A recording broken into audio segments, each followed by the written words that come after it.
So people were asking about the cosmology that I've been discussing, and about how humans have to put good vibrations into the earth to help it evolve.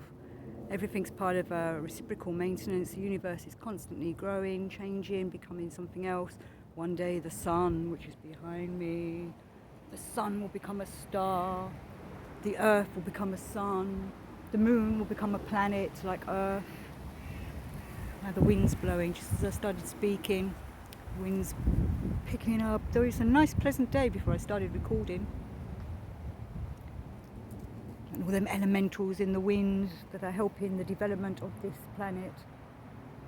The elementals in the trees, in the waters, the undines, the sylphs, the salamanders for the fire.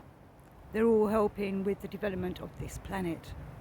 And it's hopeful evolving into a sun.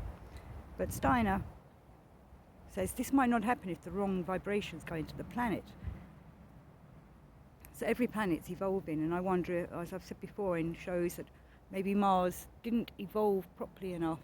Maybe the people living on that planet, whatever beings they were, didn't follow the cosmic order, didn't develop rightly, didn't harmonize themselves so they can be part of the planet Mars's evolvement, and so Mars died out, if it is a dead planet.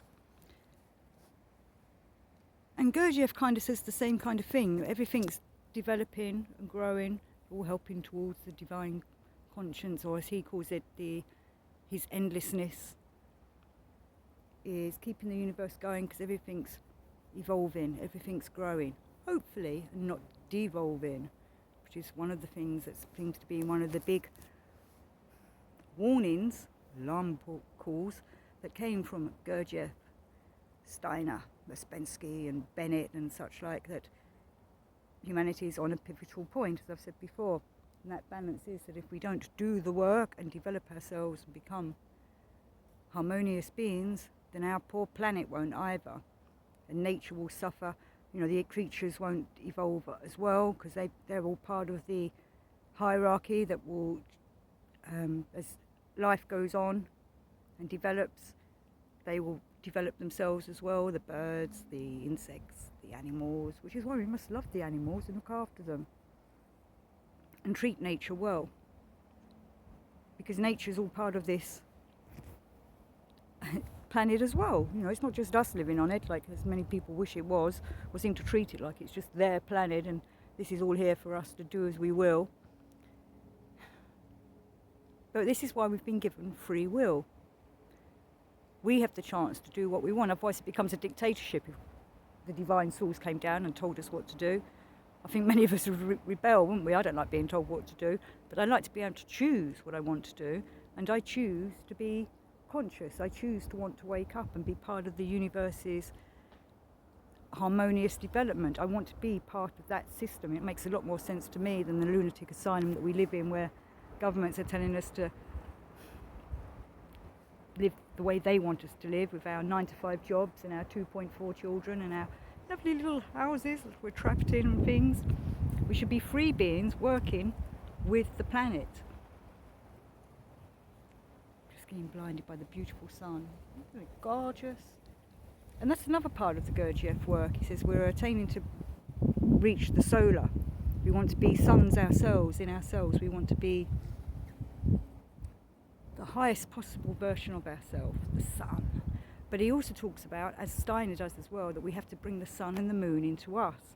So the moon's one type of stream of vibration and the sun's another type of stream of vibration. And if we can bring them together and harmonise them within us, then we will become a harmonised person. We don't want to be unbalanced and just, working along one stream, because then we're not, like I say, not balanced. Which is also why part of this is all about being a free-brained being. Mind, emotions, our body, these three brains need to be harmonised so we can develop to be the true person that we are.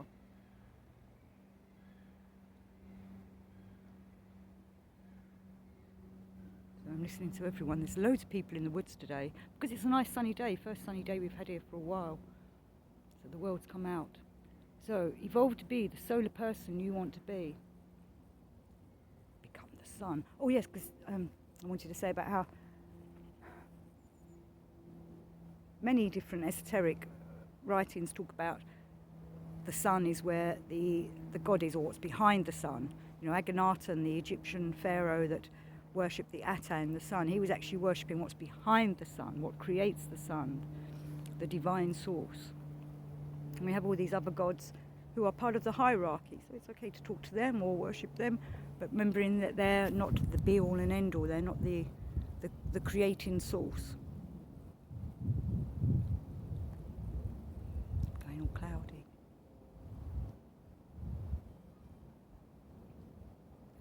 I normally like to come to the woods just to listen to the trees moving, but today seems very busy in here, and now there's a plane going over.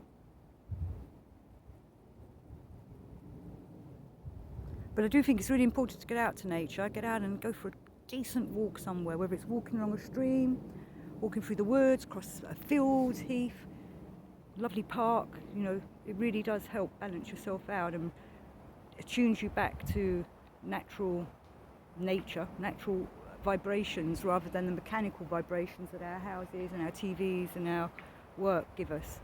We want real vibrations working on us. We can feel the difference in us.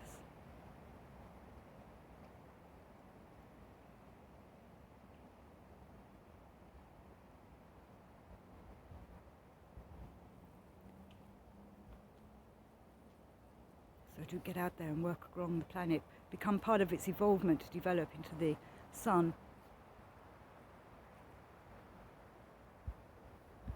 See those trees swinging.